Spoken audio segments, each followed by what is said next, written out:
Da, suntem în data de 1/3/2020 și sunt din nou la baraj. De fapt pot să spun că barajul undeva până în spatele meu la vreo 5 km.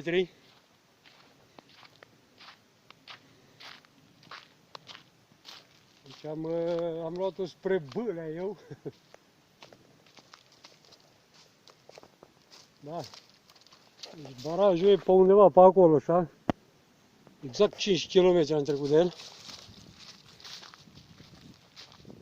Dacă am venit pe 28 și pe 29, m-am gândit să țin șirul, să vin și azi.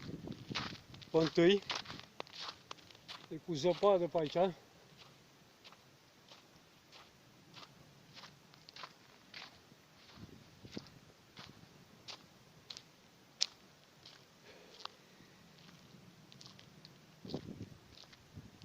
De aici o să mă întorc.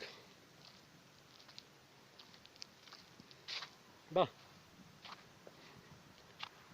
Și acum spre casă.